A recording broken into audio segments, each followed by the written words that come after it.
Hello guys, आप लोगों का सिग्मा ऑनलाइन कोचिंग इंस्टीट्यूट में बहुत बहुत स्वागत है। और जैसा कि हम आपको नंबर सिस्टम में यूनिट सेकंड में पढ़ा रहे हैं यूनिट डिजिट मतलब कि इकाई का अंक ज्ञात करना सिखा रहे हैं। तो कल हमने मतलब पिछली वीडियो में कुछ चर्चाएं की थी इकाई के अंक के बारे में। आज हम उसके आगे चल रहे हैं। तो इकाई का अंक बेसिकली अब जैसे क्या है कि हम इकाई का अंक किस में निकाल रहे थे, जो हमारी फैक्टोरियल संख्याएं होती हैं उसमें हमने इकाई का अंक निकालना शुरू किया था। तो वहाँ पे हमने बताया था कि फैक्टोरियल 2 का इकाई का अंक 2 ही होता है, फैक्टोरियल 3 का इकाई का अंक 6 होता है, और फैक्टोरियल 4 के इकाई का अंक क्या होता है, 4×3=12 दूनी 24 4 होता है। लेकिन फैक्टोरियल 4 के ऊपर जितनी भी फैक्टोरियल वाली संख्याएं हैं उनमें इकाई का अंक क्या होता है, 0 होता है। तो आइए हम देखते हैं कि वो 0 कैसे होता है। कल हमने शायद कुछ बताया भी था। तो अगर कुछ संदेह हो तो आइए हम उस वहीं पे आगे चलते हैं। तो क्या कह रहा है कि ये रूल बनेगा और इसमें बोल रहा है कि रूल नंबर 1 में जो फैक्टोरियल 4 से बड़ी फैक्टोरियल वाली संख्याओं में इकाई का अंक हमेशा शून्य होता है। फैक्टोरियल 4 से बड़ी फैक्टोरियल वाली संख्याओं में इकाई का अंक शून्य होता है। अब जैसे क्या है, फैक्टोरियल 5 है, यहाँ पे इकाई का अंक निकालेंगे तो ये पहले 5 और 4 का गुणा करेंगे तो 20 आ जाएगा।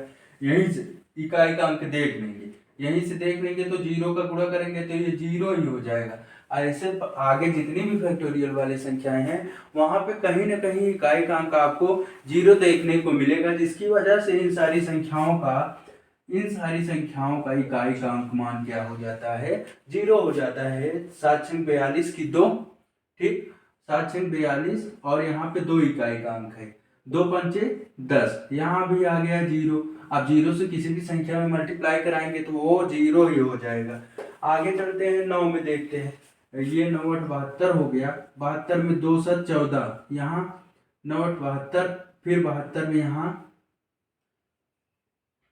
9×8=72 हुआ, और 72 में इकाई का अंक लेंगे 2 से गुणा कराएंगे तो यहाँ 14 हो जाएगा, और 6×4=24, फिर से यहाँ 4 लिए, 4×5=20, तो यहाँ पे 20 आ गया।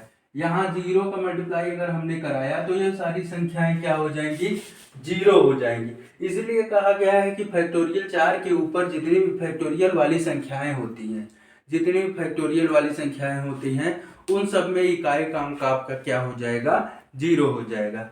अब आइए देखते हैं रूल नंबर 2 में क्या कह रहा है कि सभी सम संख्याओं के गुणनफल में इकाई का अंक हमेशा शून्य होता है। अब एक सम संख्या की सीरीज लेते हैं, कहां तक लेंगे, इनफाइनाइट तक। और इसमें क्या ज्ञात करना है, आपको इकाई का अंक ज्ञात करना है।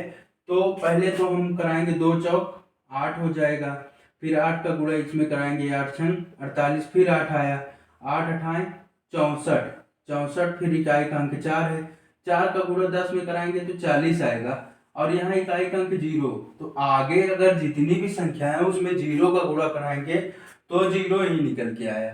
तो इसीलिए कहा गया सभी सम संख्याओं के गुणनफल में इकाई का अंक हमेशा शून्य होता है। तो आंसर आपका क्या निकल के आ गया, यहाँ पे 0 निकल के आ गया। ठीक है, अब क्या कह रहा है, सभी विषम संख्याओं के गुणनफल में इकाई का अंक हमेशा 5 होता है।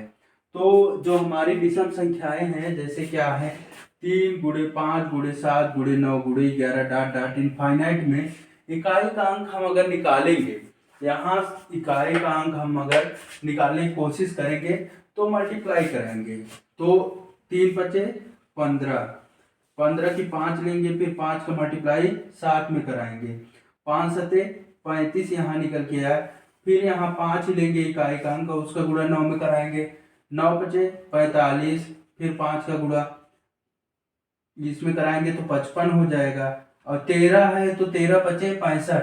तो इसीलिए कहा गया है कि सभी विषम संख्याओं के गुणनफल में इकाई का अंक हमेशा क्या होता है, 5 होता है। इसीलिए यहाँ पे आंसर आपका क्या बनते दिख रहा है, 5 दिख रहा है। ठीक, तो आप लोगों का ये इकाई का अंक वाला टॉपिक समझ में आया होगा। ये सम विषम के लिए था। अब अगला रूल किसके लिए है, ये तीसरा। अब ये चौथा और पांचवा देखते हैं किसके लिए, भाज्य और अभाज्य संख्या के लिए हम इकाई का अंक देखते हैं। ठीक है, तो इसमें अगला रूल हमारा तीसरा देखते हैं, ये सॉरी चौथा रूल। इसको हम, आप स्क्रीनशॉट ले लीजिए और हम इसको अब मिटा देते हैं।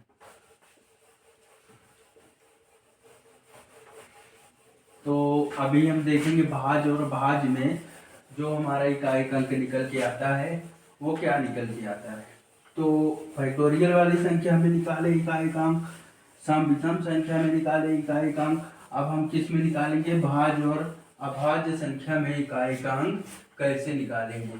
और यहाँ से आपका यूपी पुलिस में एक टॉपिक जो है पक्का आने वाला है, कोई सा भी एक दे देगा सीरीज और उसमें कहेगा कि हमें जो है इकाई का अंक बताइए, 4 ऑप्शन देगा, उसमें टिक करना रहेगा। अब यहाँ चौथा पॉइंट हमारा है कि सभी जो हमारी सभी भाज्य संख्याएं हैं, सभी भाज्य संख्याओं में इकाई का अंक हमेशा क्या होगा, 0 होगा। तो सभी भाज्य संख्याओं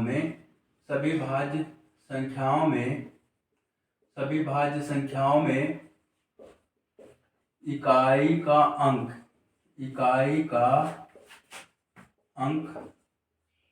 हमेशा 0 होता है। इकाई का अंक हमेशा 0 होता है। सभी भाज्य संख्याओं में इकाई का अंक हमेशा 0 होता है। अब भाज्य संख्याएं आपकी क्या है, 1, 3, 5, 7, ये सारी क्या है, ये सारी भाज्य संख्याएं हैं। तो इनका एक गुणनफल हम लेते हैं, कहाँ तक लेंगे, इनफाइनाइट तक, 1, 3, 5, सभी भाज्य संख्याओं के गुणनफल में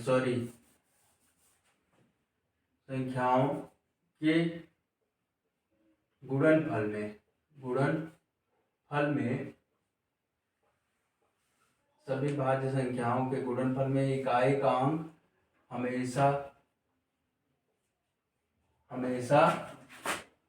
0 होता है। अभी क्वेश्चन के माध्यम से क्लियर, 1, 3, 5 और 9, 1, 3, 5,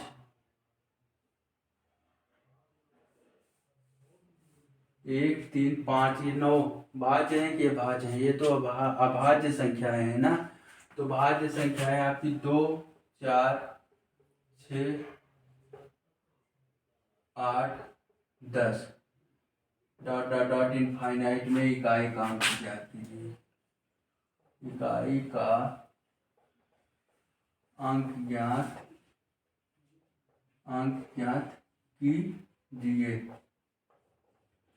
तो यहाँ देखते हैं, जैसे हम मल्टीप्लाई कराएंगे, 2 चौक 8 हो गया, और ये क्वेश्चन है इसके माध्यम, 2 चौक 8 और 8 छंग 48, फिर 8 लिए, 8 64, और यहाँ से 4 यहाँ मल्टीप्लाई कराएंगे तो 40 हो जाएगा। 40 में अंतिम क्या है, 0, तो आगे सभी संख्याएं क्या हो जाएंगी, 0 हो जाएंगी। इसीलिए हम कह सकते हैं कि सभी भाज्य संख्याओं में इकाई का अंक हमेशा क्या होता है, 0 होता है। अब क्या है, पांचवा पॉइंट है, सभी अभाज्य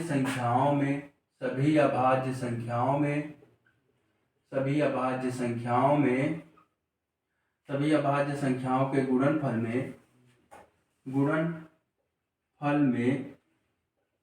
इकाई का अंक, यहाँ अंक लिख लीजिएगा, इकाई का अंक क्या होगा, यहाँ 5 हो जाएगा। क्या निकल के आएगा, अभाज्य संख्याओं में इकाई का अंक क्या निकल के आएगा,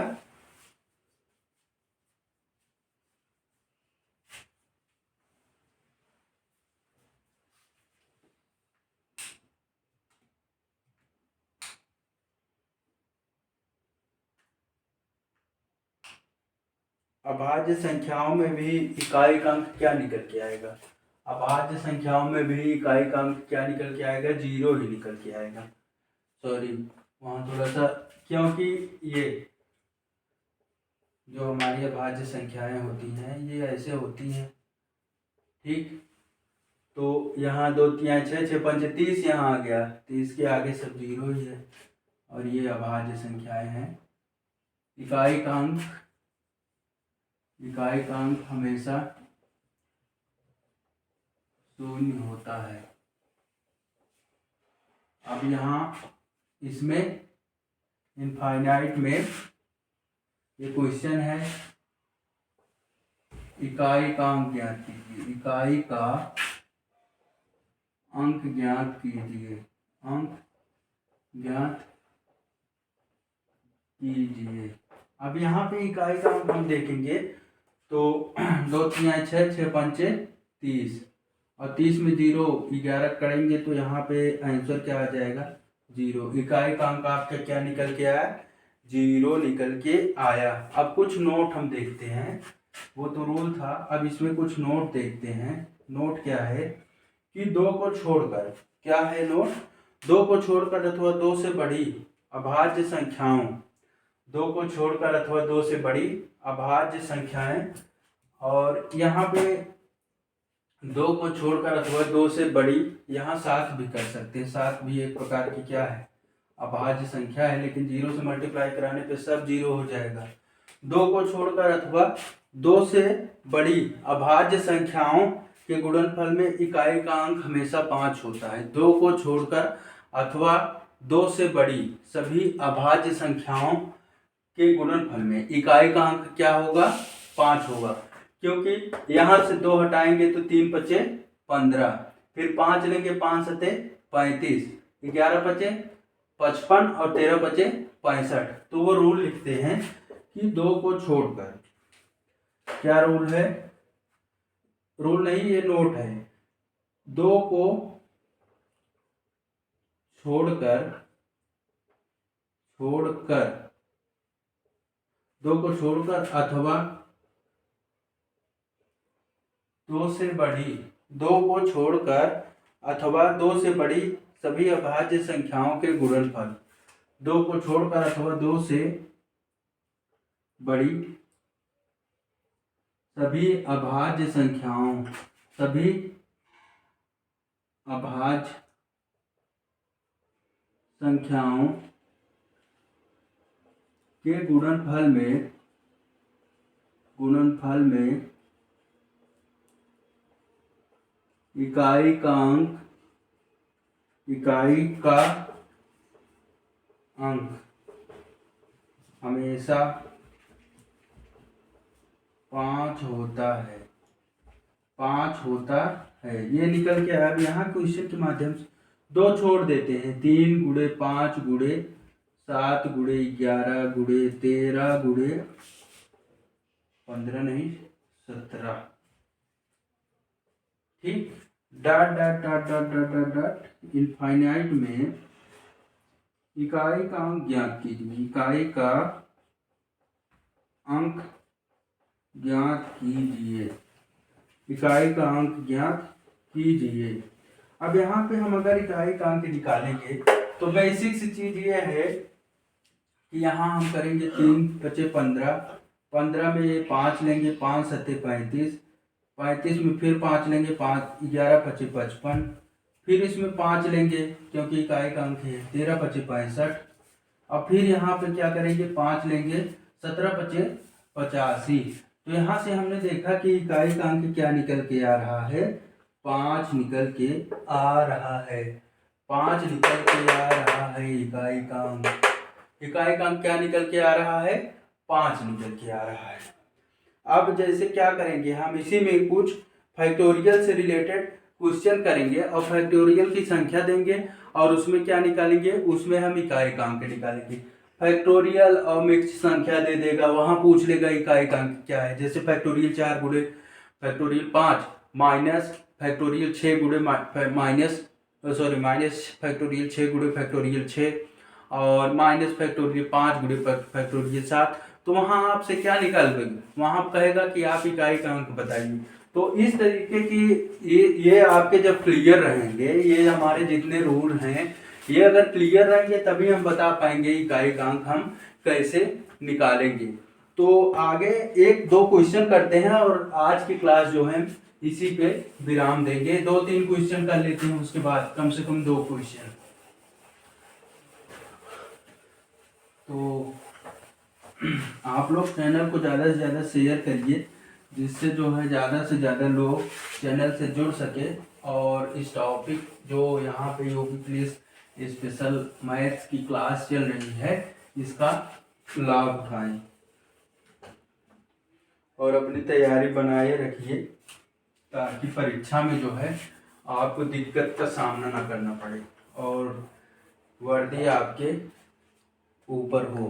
ठीक, तो चलते हम। एक क्वेश्चन है फैक्टोरियल 6 गुणे फैक्टोरियल 4 माइनस फैक्टोरियल 5 गुणे फैक्टोरियल 4 माइनस 13 गुणे 15 माइनस क्या प्लस 17 गुणे 23। अब इसमें क्या पूछ रहा है, इसमें पूछ रहा है मैं इकाई का अंक ज्ञात कीजिए, इकाई का अंक ज्ञात कीजिए। अब इसमें इकाई का अंक हम जब निकालेंगे तो उसको निकालेंगे ऐसे, फैक्टोरियल 6 का मान 0 होता है, फैक्टोरियल 4 में गुणा कराएंगे तो माइनस, फैक्टोरियल 5 का मान भी क्या होता है 0 ही होता है, ये हो गया। और माइनस 3 बचे 15, यही लास्ट वाला इकाई का अंक निकालता है ना। जब 3 बचे 15 हो गया तो यहाँ 15 जो आता है इसका सिर्फ 5 लिखेंगे। क्या लिखेंगे, 5 लिखेंगे, क्योंकि 3 बचे 15 आ गया, इसमें इकाई का अंक 5 आ रहा है, यहाँ 5 लिखेंगे, चिन्ह लगाएंगे, 7 तिरिक 21, यहाँ 21 में 1 है, 1 कर दीजिए। अब इसमें इकाई का अंक आप ज्ञात करेंगे, इकाई का अंक। और ये बात ध्यान रखने योग्य है कि इकाई का अंक कभी भी माइनस में नहीं होता है। तो यहाँ हमने क्या कर दिया, ये 0 हो गया और ये 0 हो गया, दोनों क्या हो गया 0 माइनस। अब ये 5 प्लस 1 घटेगा तो ये -4 आ रहा है, लेकिन हमने पहले ही बता रखा है कि ये 4 होगा। तो यहाँ इकाई का अंक आपका क्या निकल के आया, 4 निकल के आया। क्या निकल के आया, 4 निकल के आया। तो आगे की जो आपकी आगे के जो क्वेश्चन है सारे हम आपको उसके बारे में कल बताएंगे। तो आई होप ये क्लास आपको पसंद आई होगी और आप लोग चैनल को ज़्यादा से ज़्यादा शेयर करिए, क्योंकि ना वॉच टाइम बढ़ रहा है ना शेयर बढ़ रहा है।